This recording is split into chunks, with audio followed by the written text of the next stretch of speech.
Assalamu alaikum wa rahmatullahi wa barakatuh. Alaikum salam wa rahmatullahi wa barakatuh. Bismillahir Rahmanir Rahim. And alhamdulillah. Wassalatu wassalamu ala ashrafil anbiya wa mursaleen. Sayyidina wa habibina al-Mustafa. Rasulullah sallallahu alayhi wa ala alihi wa sahbihi wa sallam. Wa man tabi'ahum bi ihsani ila yawmiddin wa ba'd. Okay, we'd like to welcome you all to week 6 of covering the book Jawhar to Tawhid, or The Precious Jewels of Divine Oneness, by Imam Al-Laqani, rahimahullah. And so we're on lines, we'll be covering lines 26 to 30 today, inshallah ta'ala. So how's everybody? Health, wealth, knowledge of self. Everybody good? Alhamdulillah. Yes, Okay. All right. So yeah, that's a 5% is saying knowledge of self. So don't nobody leave here and be like, Imam Fahim is using 5% of jargon to teach Islam. MashaAllah. Okay, so we left off on line 25 last week. So we'll get right into the class. We're going to do a review, inshallah. So let me make sure I got this right. Okay. All right.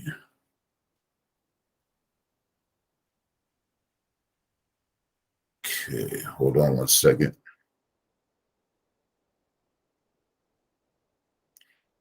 Okay, I think I got it right.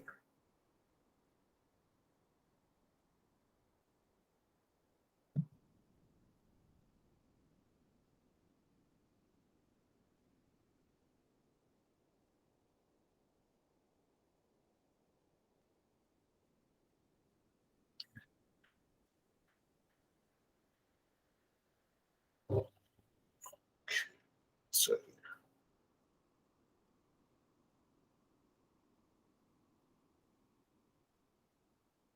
think that's it.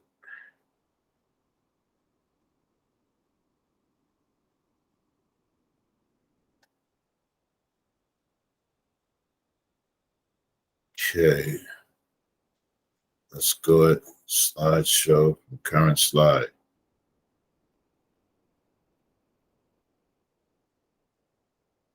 All right.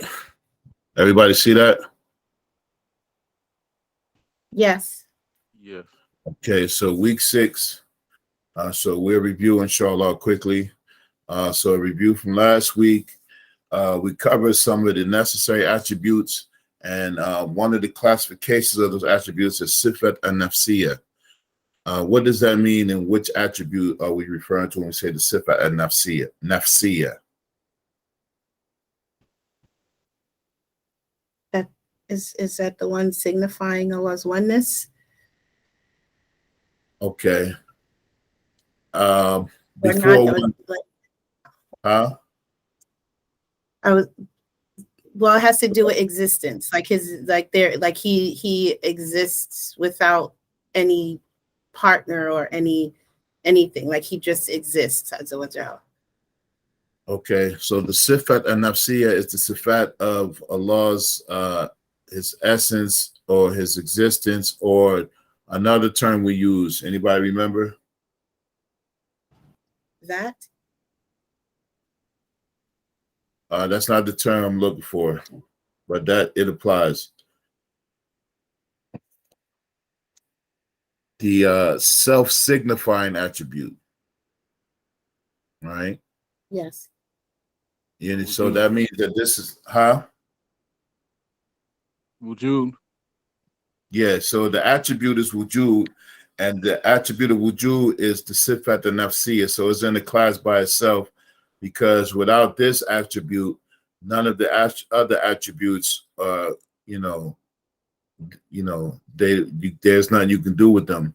So Allah, before anything else, even before his absolute oneness, that he absolutely has to exist. So this is like they classified this sifat an-nafsiyya as a self-signifying attribute, and that attribute is mawjud, right? That Allah exists. All right.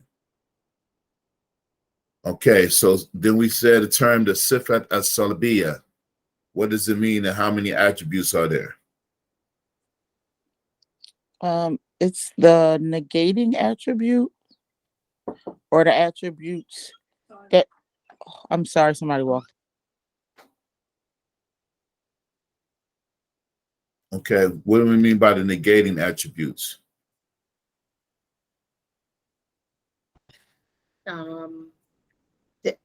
It has to do with like negating like any imperfections or any like attributes that are not befitting him.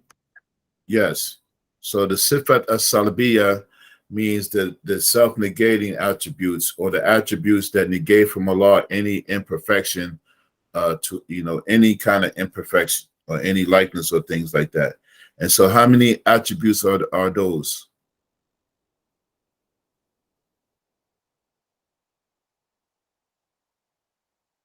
How many of those attributes are classified as sifat as-salbiyya?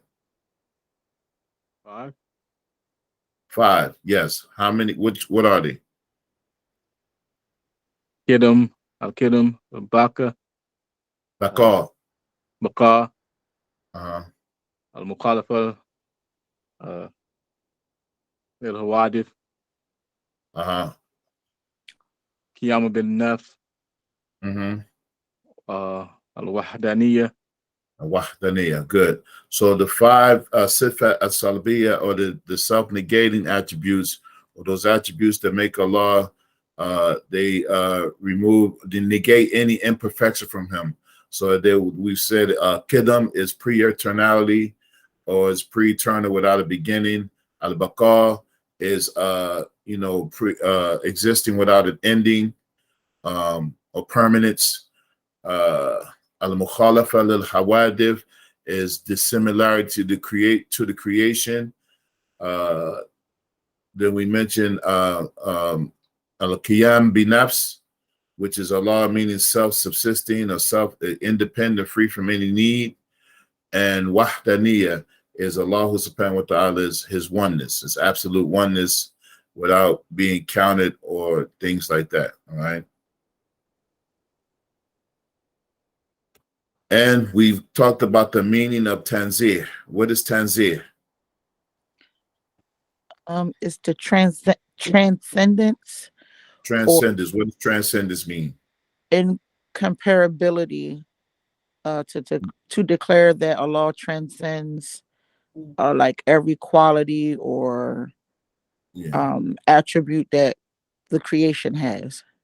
Yeah, so transcendence means the clear Allah of any imperfection or any kind of likeness similitude. So all of this is the goal when we doing all what the scholars of Ahl Sunnah did all of this classification of attributes is for what reason? So that what is the whole object for us with Allah subhanahu wa ta'ala? What are we trying to obtain?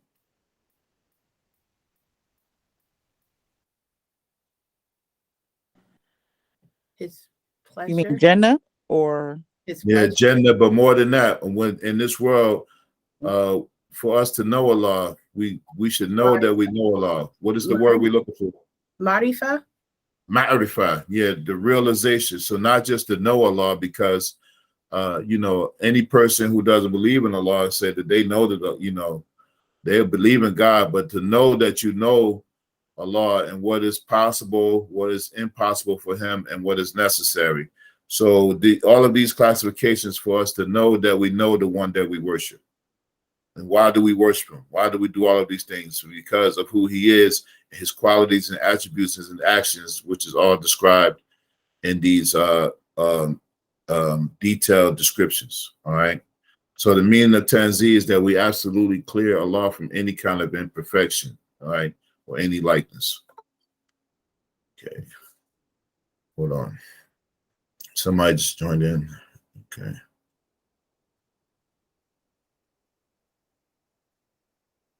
Assalamu alaikum, Mr. Bay. Okay, you're on mute. Alaikum salam, Sheikh. Got a visitor in class for you today. Assalamu alaikum. Can you hear me? Wa alaikum salam. What's going on, bro? What's up? Brother Sharif. Brother Sharif gonna sit in class today with us. Okay, alhamdulillah, inshallah. Just try to follow along as best as you can, inshallah. Okay. Okay. All right, so let's get back to the presentation. Okay.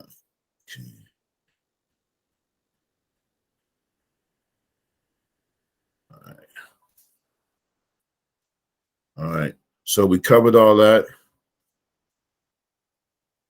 All right. Okay, so now we started with line 26. Everybody see that? Yes. Okay. So line 26 reads, and diddin al shibhin sharikin mutallaqan wa walidin kada walad wal asdiqa. All right. So he says, and this continuing with line 25, that Allah is freed, that he's from having an opposite, a parallel, and a partner whatsoever, or a father, a son, and associates. All right. So let's get into that. So if you go back with line 25, we was talking about Allah's oneness. So he uses three words. Imam al-Lakhani, who is the author of this work, he uses three words in this line of poetry. He used did, the opposites, shib, resemblance, and sharik, a partner. So all he's doing here is reaffirming Allah's absolute oneness with no equal in any respect. And so it's a reaffirmation of Tanzih. So Allah subhanahu wa ta'ala is free and clear of have anything that is opposite to him, because anything that will be opposite of him will have to be like him, you know. So that's something that's impossible. That anything does not resemble Allah in any sense, you know. So shib. So you hear a word we use sometimes with people that they call mushabbih. Anybody familiar with this word? The people who are the mushabbiha. No. So the people who are the mushabbiha, who make a likeness or a resemblance to Allah. So sometimes you hear these concepts about what people say that, you know, that Allah, for instance, because he used the word yad, which translates the hands, that Allah has a hand, but it's not like our hands. But saying that Allah has a hand as possession is already assuming possession of a hand, and that means that it resembles something, but they're saying we just don't know how that is. So when we talk about Tanzih, giving Allah complete transcendence from any kind of thing that the mind can conceive. You understand? So this line is just reaffirming Tanzih, that nothing resembles Allah in any respect, nothing is opposite of him in any respect, as far as a rival, you know. For instance, he can't be compared, you know, and sometimes things are known by their opposites. For instance, you know how someone is tall. How you know someone is tall? Because you put them next to somebody that's short, right?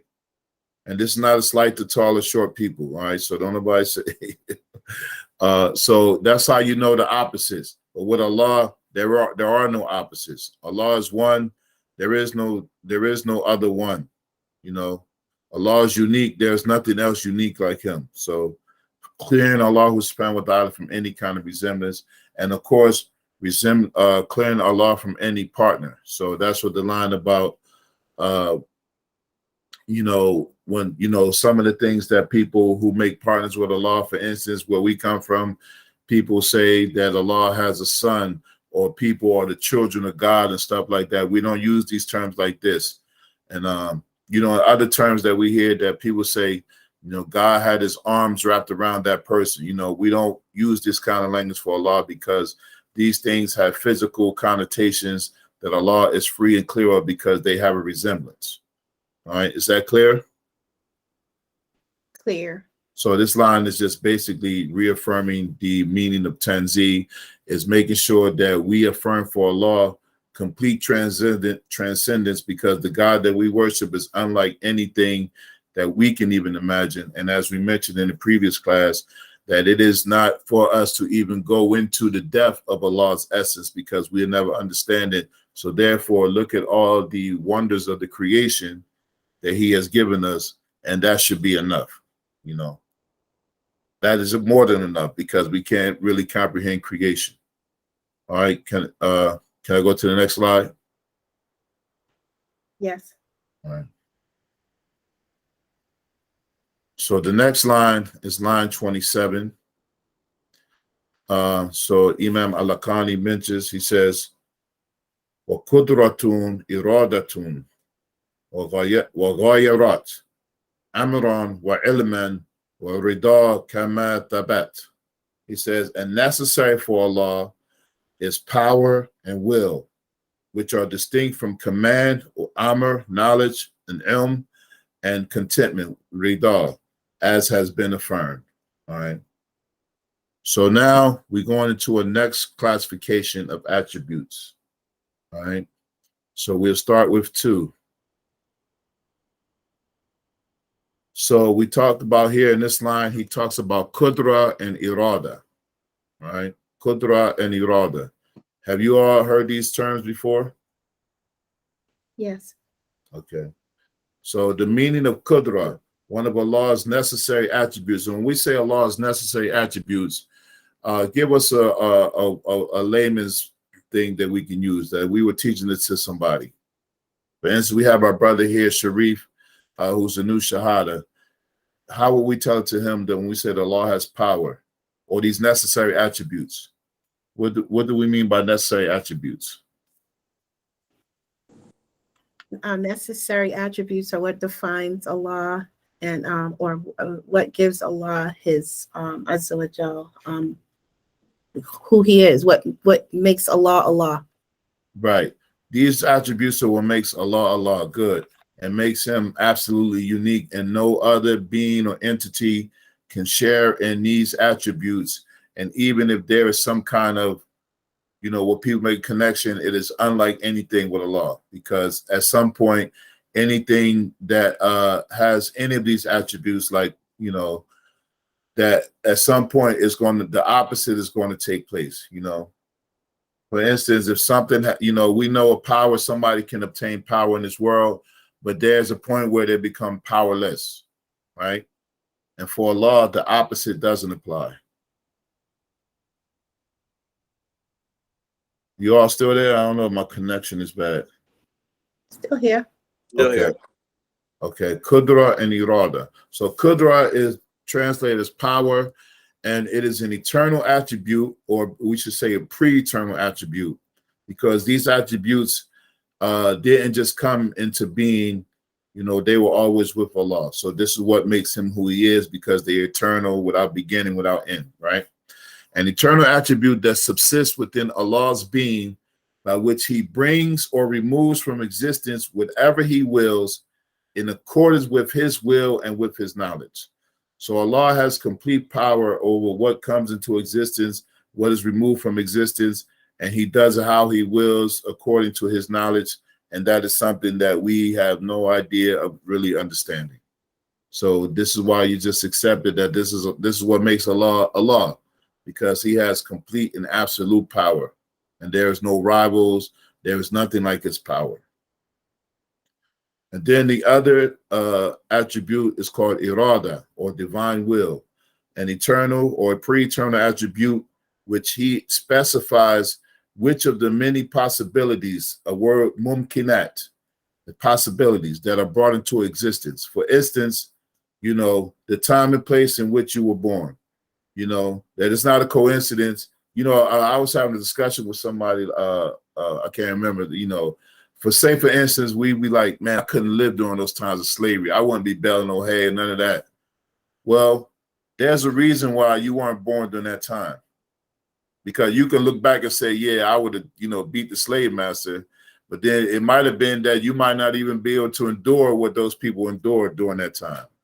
But there's a reason and a wisdom why people are born in the times and places that they are. Why you're born male or female.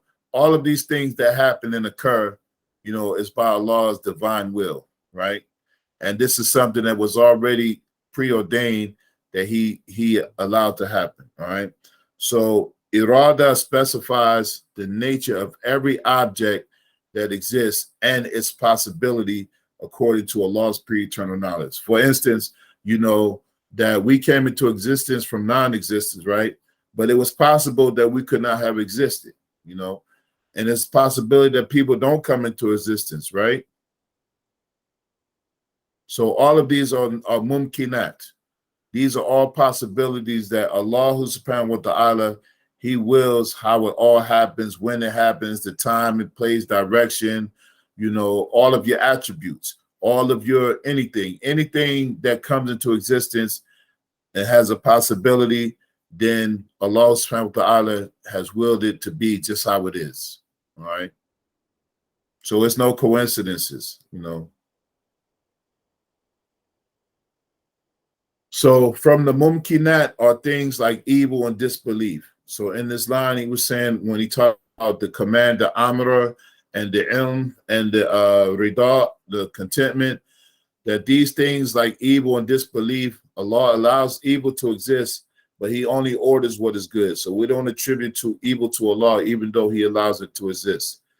And whatever is going to happen is already known by Allah, including the choice and our choice and actions, that we have freedom to choose and we have freedom to do actions, but they're divine by Allah's divine governing by Allah divine what he divines will what he will divinely wills. And because that all of this is already pre-eternal knowledge and will of Allah, it does not imply force or compulsion, because Allah could have very well made us do everything that he wanted us to do. Isn't that true? Yes. That Allah has the complete ability to will for us to do whatever he wanted us to do because he created us. But he gave us this ability to have free will to make our own choice, so there's no compulsion. And hence there is no, because people have freedom to choose, that there will be no excuse about the choices that we make when we have to meet Allah. So, and then if he wills good, then good will come to you. Like there's no, you know, many times we look at our lives and we see things happen, that all of this was by Allah's eternal will and his eternal decree. That all of this happened just the way it did, you know. For instance, think about a time that someone, like on your journey to Islam, for those who are converted to Islam, think about all of the things that led you to the point when you entered to Islam. All of those were by Allah's divine will, you know. We just thought it was, you know, it was happenstance. I just happened to meet a Muslim and they talked to me about Islam. That was already preordained, because this is part of Allah's eternal attribute, you know. And so from every possibility, Allah is allowed to exist, but he never commands us with things. And then all of the things that Allah has willed is not necessarily related to his mercy or his justice or his command, right? So for instance, like evil is not related to Allah's command, right? So, and all of disbelief is not, he doesn't command for his servants to be disbelievers, but they have a choice, you know. They can choose to believe or disbelieve, but the law allows it all to happen, you know. And it's not, and sometimes this is important for us when we talk about Allah's divine will, what he allows to be and all of those things. We can't connect it to other things. For instance, like we just mentioned, you can't connect what Allah has willed to happen of evil to like that Allah loves evil or something like that. Or you can't connect that Allah allows bad things, because this is where a lot of people can lose their way. You know, why does Allah happen things like this? You know, for instance, why didn't Allah prevent the earthquake in Turkey from happening, or Syria? Why did Allah, you know, and this is what some of the disbelievers and atheists say, why does Allah allow these things to happen? That's beyond our pay grade, you know. And of course, there's some wisdom in it. There's something that we can never comprehend. So Allah allows it to happen for whatever reason he wills, you know. And so it's not for us, you know, and this is why we just submit to it, because this is what makes Allah Allah, and this is why he has no rivals. Because, you know, they ask why did Allah allow it to happen? Okay, why couldn't you stop it then? You know, especially the people who, you know, the disbelievers who think they have all this control and power, you know, why couldn't you stop it? You know? So So all the things that are possible, the law allows to exist, but only orders what is good. All right. Was there any questions on that?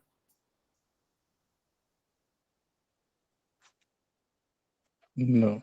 Okay. Everybody following along so far? Yep, good to go. Good.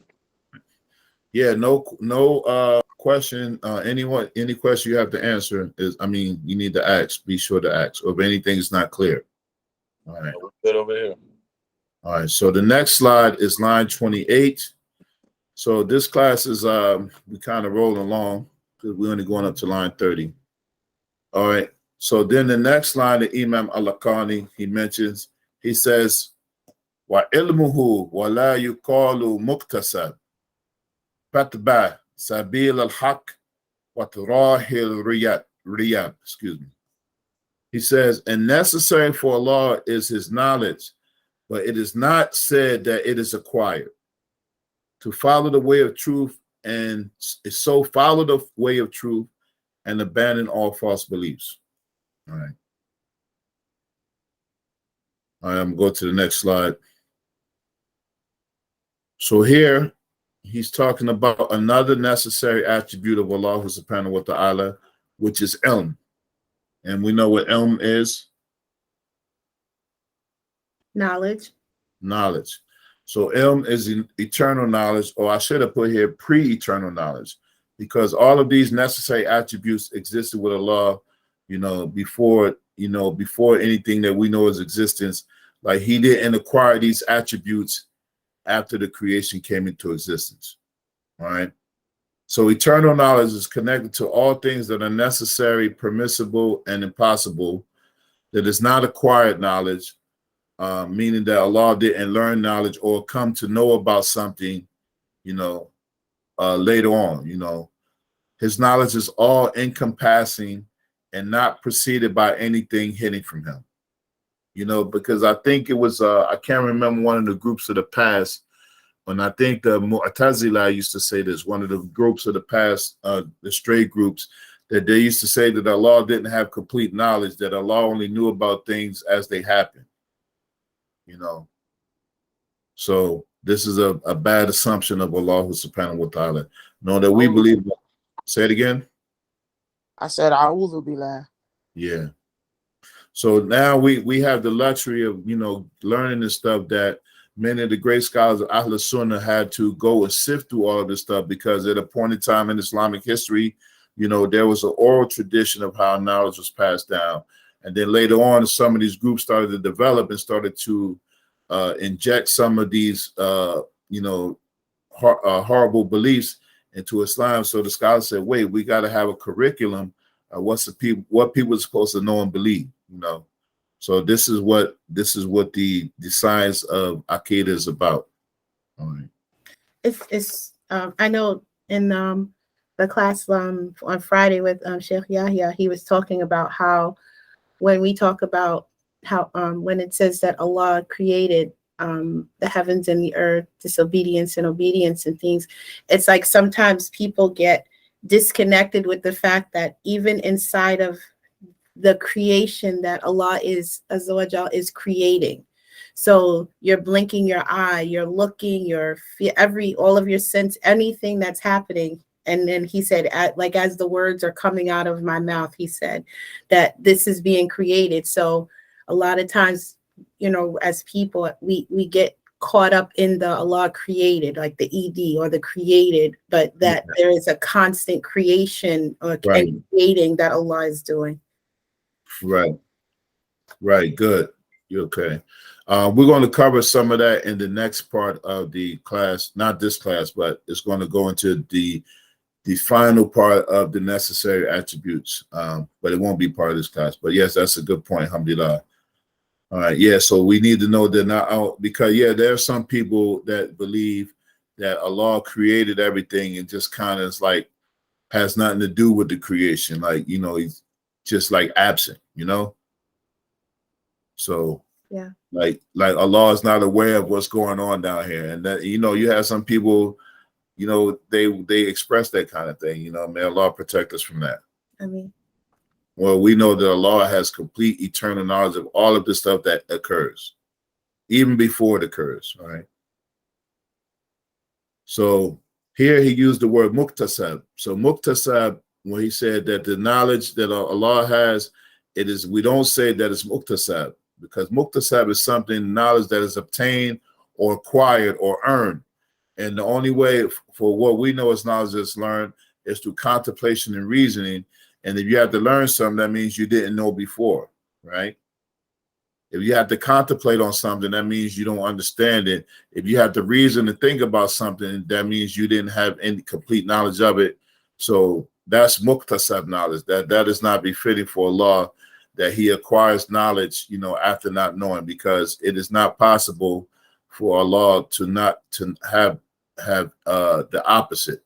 We always remember this line that for these necessary attributes, the blank of them are inconceivable and the blank of them are impossible. Somebody fill in those blanks for me. The absence of them is inconceivable and the opposite of them is impossible. Right. I did mention before that in another separate class, once we finish this book, that we're going to go over all of those necessary attributes and their opposites, and that we're going to drill ourselves to memorize them. All right. So you have complete knowledge of, the absence of, for instance, the absence of complete knowledge for Allah is inconceivable. That we can't even conceive with our rational mind that Allah would be absent of being all-knowing. And the opposite of which is ignorance, that it's impossible for Allah to be ignorant or to not have complete knowledge. All right. So that's a form when you come across these necessary attributes, that's a format that you should always use. The absence of these attributes are inconceivable, and the opposite of them are impossible with respect to Allah. Right? And this is why when you connect it all together, this is what makes Allah who he is, and this is why he has the right to be worshipped, the right to be feared, the right to be revered, the right to be, honored because of who he is, that there's nothing like him. Laysa kamithlihi shay. Anybody remember the meaning that we gave before in our last class? There's nothing like unto him. That's the translation. There is nothing like him. And if there were anything that were like him, that thing would not exist. Yeah, so there's nothing like Allah's likeness. And if even there was anything like his likeness, it would still not be, it still couldn't resemble him. If there was possible for something like that to be, it still wouldn't resemble him. There's nothing like Allah's likeness. So how can anything be like Allah in his essence? All right. Okay. So then he mentions the people of truth follow the way, the sabil of the haq of the people of truth. And here it means Ahl Sunnah wa Jama'ah. And then he says to shun all doubts of people who are not of this way. And one of the signs of the people who are not of the way of Ahl Sunnah wa Jama'ah is that they will try to delve into these meanings and give them a meaning other than what's befitting to Allah subhanahu wa ta'ala. And we will need a whole class to discover that because, subhanAllah, we are surrounded with these people who attribute some of these attributes to Allah that are not befitting of him. All right. And then they try to use, laysa kamithlihi shay. Like for instance, we'll cover in the next slide. But some of these things that they assume as a meaning for Allah is not befitting as a meaning for Allah. All right. So we'll cover that in the next couple of slides. So he's saying that, if you follow the way that's already been established, then you could shun all of the doubts, because sometimes people will promote doubts and minority views and not present you to the regular people what the other views say.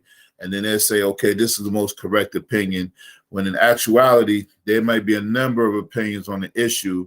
And sometimes the best recourse is to just stay away from it because of the complexity of it, because if you try to go into the complexity of it, then it can become more confusing. It can lead to doubt, and it could actually lead to disbelief, And that's what we don't want disbelief. We want certainty about the one that we worship. So we know full and well why we get up every day, why we pray, why we do good deeds, why we stay away from sins, because we're going to return to the one that we have certain knowledge about, you know. And we have certain knowledge. Why? Because Allah is showing us in his creation who he is, and that no one can duplicate. He has no rivals. He has no opposites. He has no partners. He has no likeness. He has no resemblance. You know, he is totally opposite of things that occur, and all of those attributes that are necessary. So once we get a working knowledge of them, then it becomes clear. And this is what, you know, what the knowledge of these attributes is supposed to make sense to the rational mind. Like there was, I mentioned 5% jargon earlier. You know, they used to have something, I think it was the nation of 5%, that, you know, a mystery God. You know, they don't believe in a mystery God. You all heard that before? Yep. Yeah, that they say that, you know, they don't believe in a mystery God. But all of this creation, there's nothing mysterious about the creation that we know through the senses and that we are all every day. That it had to have there was something that formed it. There was something that brought it into existence because it didn't exist before, and that is Allah. All right. Any questions on this slide? No. Okay. Okay. So now continue with the necessary attribute of ilm, or pre-eternal knowledge. So I brought this back, oldie but goodie we had in the Risala to Jamia class. So ilm is perfect and absolute knowledge of all things, of what must be, what has been, what is now, what will be, what could be, and what could have been had he, meaning Allah, willed it to be, and what can ever be. This is a description of Allah's complete and perfect knowledge. And so it goes without saying that nothing in creation, or nothing that we know, that nothing, not nothing that we know of, nothing can match Allah in this kind of knowledge. All right. So this is something that you might have to know. Hold on for 1 second. Don't go to the next one. All right, let me know when I can go to the next slide.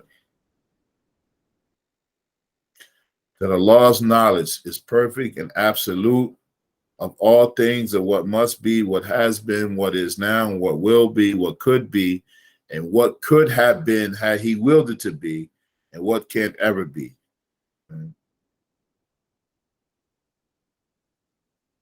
Okay. So this also goes to, you know, that Allah, this complete knowledge, you know, we don't put limits on Allah, but some things, because of Allah's majesty, that they are impossible for his essence, right?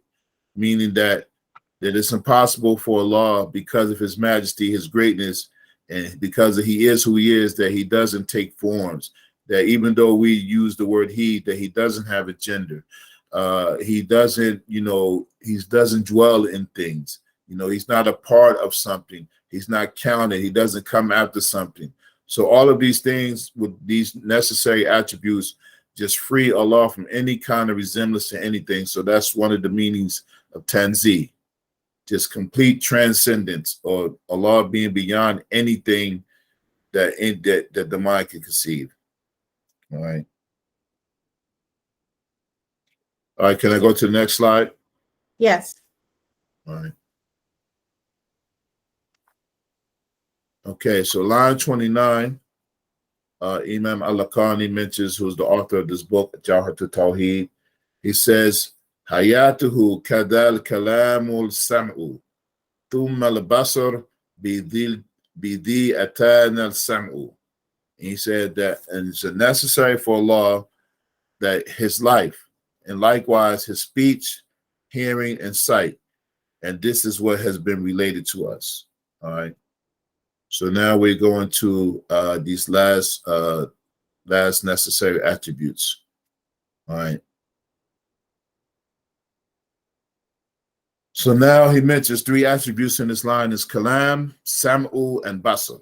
All right, so kalam means speech, sam'u is hearing, and basar is seeing. Oh no, oh haya, I'm sorry, I forgot to put that in the top, but he mentioned haya, which means life. All right, so haya, was life, is one of the pre-eternal attributes by which all of the others are affected.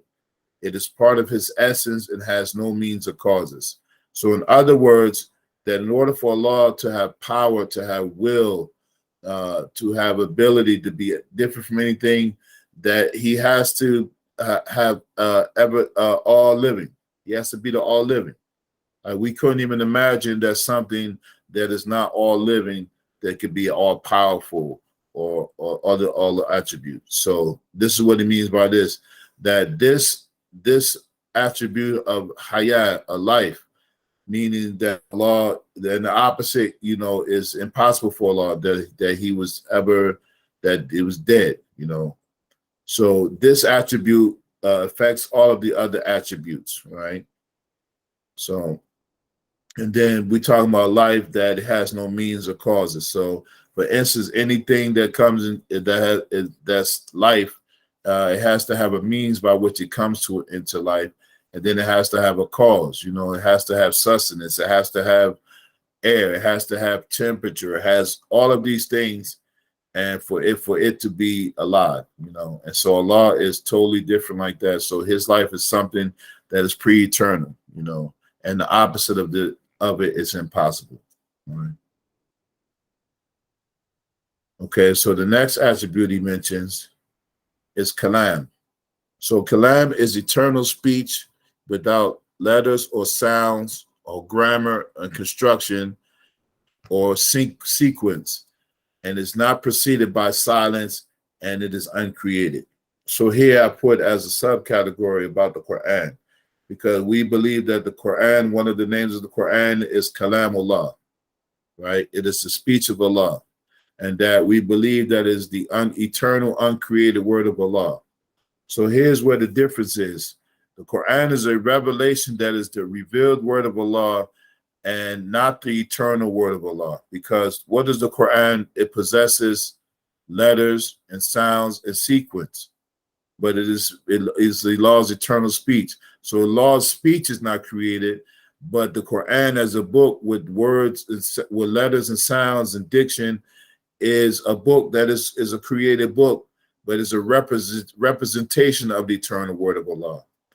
So that is probably one of the best ways to understand it, so that we don't get caught up in any misconceptions. Because as you all know about the trial of Imam Ahmed, everybody know about the trial? It's called the Imtihan of Imam Ahmed. No. Yeah. Right, that story? Yes. Okay, yeah. You want to relate it to us?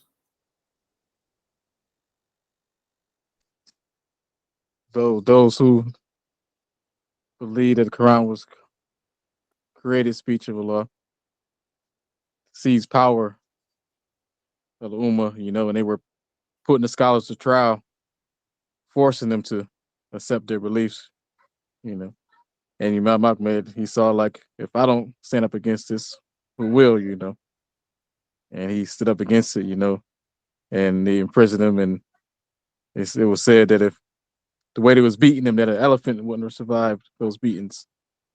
But he survived. So Imam Ahmed, he was put to trial because when the Mu'tazila, when they was like a group that was in charge of the Muslim Ummah, they used to have these concepts that that Imam Ahmed, took a stand against. And then later on, imams like Imam Abu Hassan al-Ashari, who used to be one of the Mu'tazila. And then there's a story that we will have to cover in another about his biography, is where he had questions that one of his sheikhs couldn't answer. And that's when he removed himself from the Mu'tazila belief. And then he took the initiative to counter these beliefs and putting together curriculum. So this is what it means to follow Ashari Aqidah. Because many times, I'm speaking to the choir here, but outside of here, you'll hear people say, oh, the Asharis, they follow Greek philosophy and all of this nonsense. No, it's a curriculum that primarily was meant to counter the Mu'tazila, who were in charge and promoting these ideas such as the Quran being created. So they used to say that, okay, this Allah is eternal speech, and then if these speech has words, letters, and sounds, then Allah's speech must be created. And so one narration says, I remember, that they were putting scholars to trial, that they were chopping their heads off. And they were said that Imam Ahmed was in line to get killed. And they said that you can hear it. You know, just imagine you know, I guess Game of Thrones, for those who ever watched Game of Thrones. And you know, they lining you up to get your head chopped off, and you next in line, and you see it, and then you a couple lines down, and you might be in the dungeon, and they get ready to bring you out, and you know, you can hear the heads dropping on the ground. So they were basically telling the scholars, do you believe the Quran is created? You know, they would say no. Boom. No, you know. So then when Imam Ahmad's turn came, they asked him, what did he say? Then he said, Allah says is the uncreated speech. So then he had their attention. So he used intellect, he used rationale, and then he gave them a verse. I can't remember the one it mentions, but he referred them to the Quran. So they let Imam Ahmed go, you know. And so he constantly stood up to the Mu'tazila. And I remember one of the narrations that he was saying that, like, he was able to, you know, like some of the prisons back then, it was like you could escape, you know. It wasn't like they had him in the maximum super, you know, prison like the feds or something, you know, like he could have left. But I forget how many of the leaders of that time, of the rulers, I think it was about 4 or 5 of them that he went through, and then like the last one ended up freeing him or something like that. We have to get some more information on that. But he stood up and he stood on his explaining this concept about the Quran being the uncreated eternal speech of Allah, but the letters and the sounds and the vowels in the Quran are created things, but they are representation of Allah's eternal speech. All right. So that is it, because there's even differences of views of people nowadays who say this stuff. How could this be eternal when we can recite it with sound and all of that? So this kind of gives it, puts it in perspective that the word of Allah is eternal. The kalam of Allah is eternal. But what we have in the book form is speech, sounds, and letters. It's a representation of Allah's eternal speech. All right. Any questions on that? No. Okay. And so the next attribute he mentions is sam'u, is one of the eternal or pre-eternal attributes connected to all that exists, to all things that are audible or inaudible. And that Allah, with this attribute of sam'u, he perceives all things with a perception that is complete and all-encompassing and not affected by anything. You know, for instance, you know, hearing, that we know that is affected by sound waves, distance, and all of that stuff. You know, so Allah, these are some of the attributes that we just know by revelation, you know, because some of these later attributes, you know, people can misinterpret them. And one of the ways that they interpret them is believing that they're literal, you know, believing that they're literal and almost like the way that we hear, you know. So Allah hears without any instruments or organs. So Allah doesn't need, you know, all of those things that we need for hearing. You know, there has to be sound waves. There has to be distance. Like if somebody across town is saying something, we can't hear it, you know, but Allah subhanahu wa ta'ala hears everything, you know.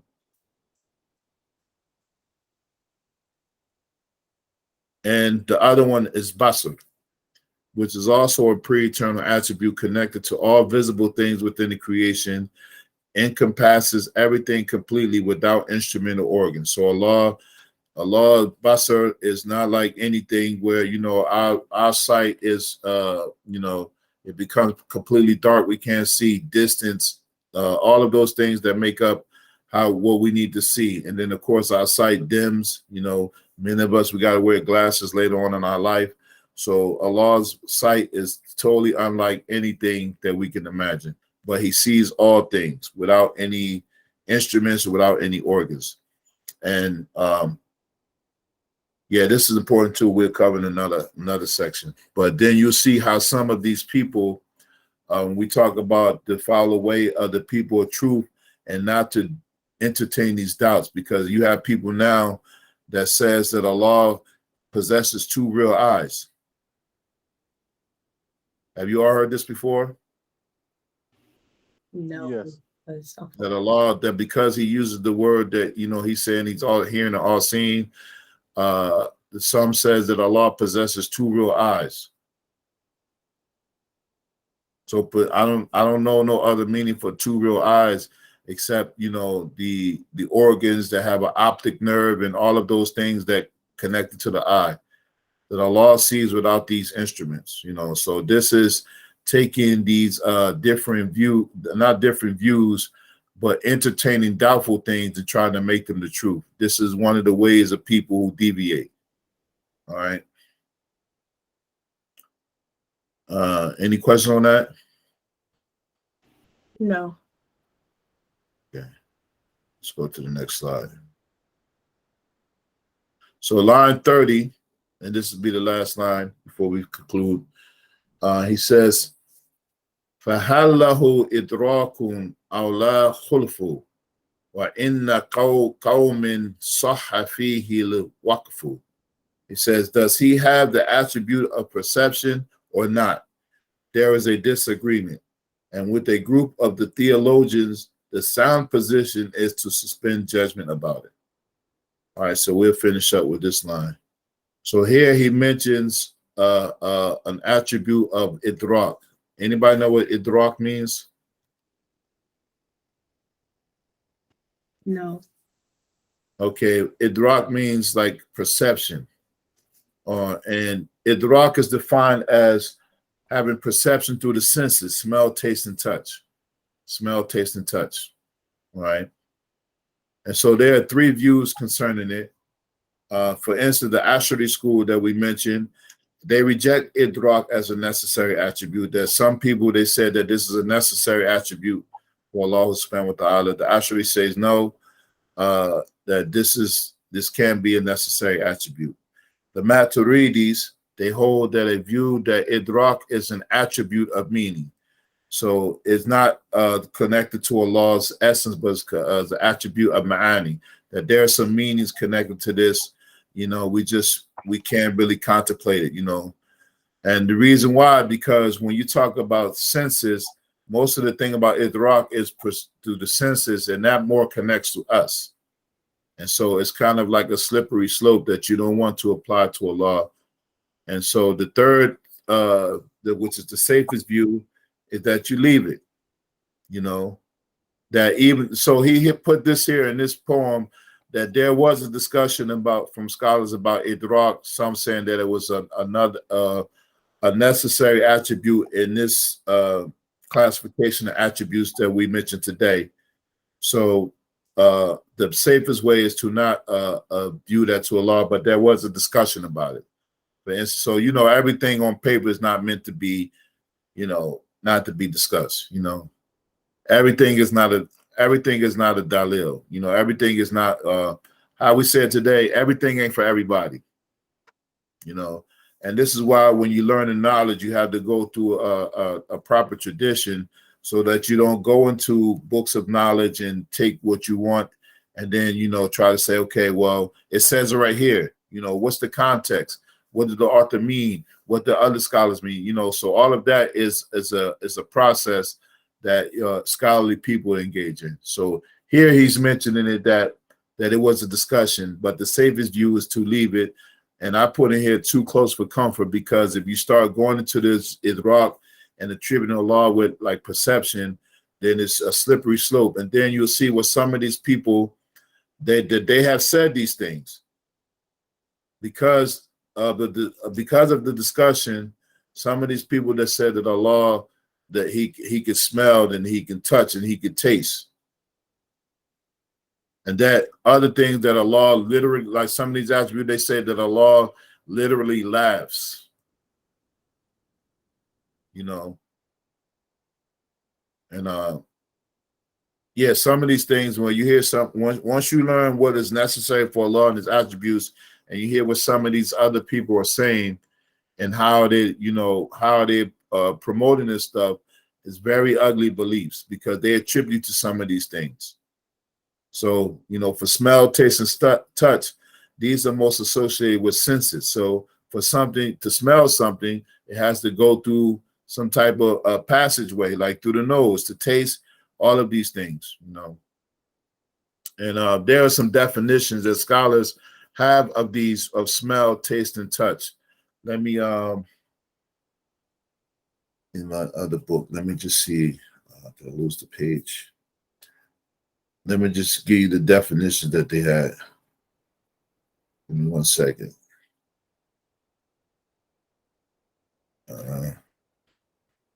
Just read these definitions that they had for smell, taste, and touch before we end. All right.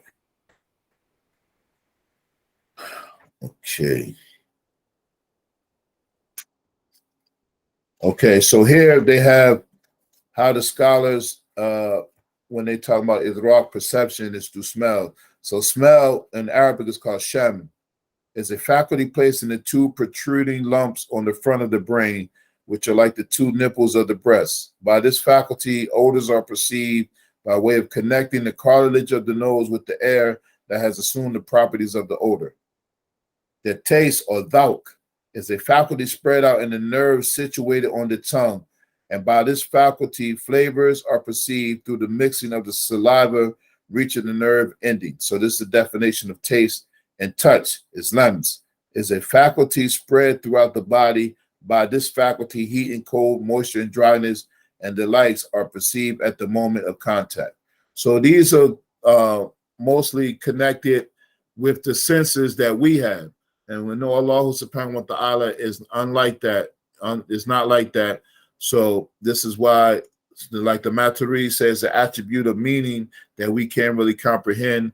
It can be a necessary attribute for Allah, because then there's some, all of these things are limited. Like we can't smell something that, like if you got COVID, you can't smell anything. If you lose your nerves in your hand, you can't feel the touch and stuff like that. So these are more correct. These are more in line with our senses. And this is why the safest view of the scholars, even though this was a discussion, that is too close for comfort. So just leave it. Just leave it. Just know that there was a discussion about idrak, but it doesn't necessarily apply. All right? Is that clear? Yes. Okay. Yes. All right. So now that concludes our class for today. So I just want to do a recap real quick. On the next slide. So remember last week we talked about the classification of attributes, and then we reviewed them in the first part of the class, that we said the sifat an-nafsiyya, which is one attribute, and that is mawjud. So the sifat an-nafsiyya, or the self-signifying attribute, is mawjud. So without Allah existing, all of the other attributes have no meaning. So Allah has to exist. To be who he is, the first order of business, that he has to exist before he can be powerful, before he can, will anything, before he can have perfect knowledge, he has to exist. So that one is by itself. And then we classify the other 5 attributes, or the self-negating attributes, or the sifat salbiyya, the 5 attributes that negate any imperfections from Allah. All right. So we said kidam, al-baqa, mukhalafa lil-hawadith, Qiyamu binafs, and wahdaniyah. All right. So now we have this next section of these necessary attributes that are classified again, and they are called sifat al-ma'ani, or the attributes of meaning, or the qualitative attributes. And what these attributes that we cover today, that they affirm meanings subsisting in Allah's essence that are befitting and appropriate to his perfection.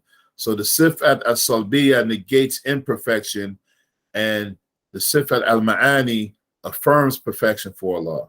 All right.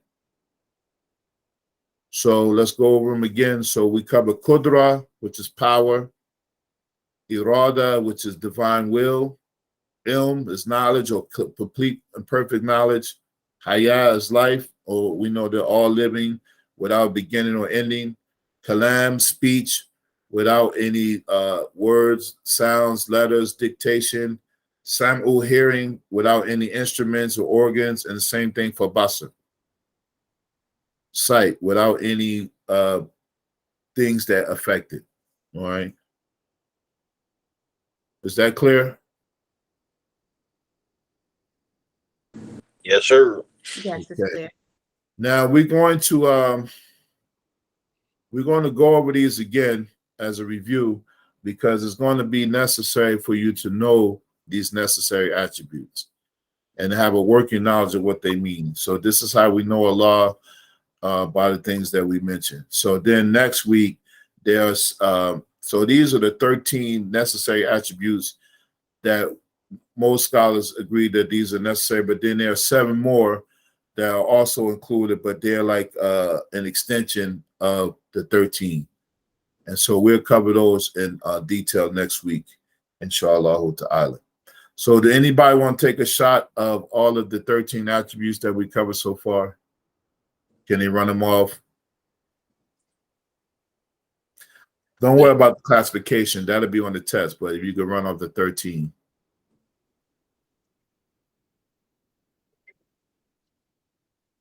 What's the first one? So you have a Kidam, a No, Baka, before Kidam. Awujud, Uh-huh.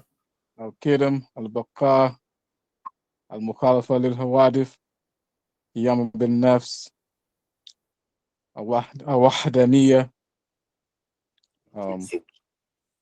Qudra, Irada, Al Ilm, Kalam, Kalam, Sama, Sam'u. journey is going to be like Samu, Uh-huh. and Basir, Basar. Basir. Yeah. You missed one. So that's how I know you weren't looking at the notes, and I'm proud of you. Let's see which one I missed. I think you missed one. I thought you may have said it, but I don't think I heard it. I'll give you a hint. The one that all of the other attributes rely on, they are affected by that one.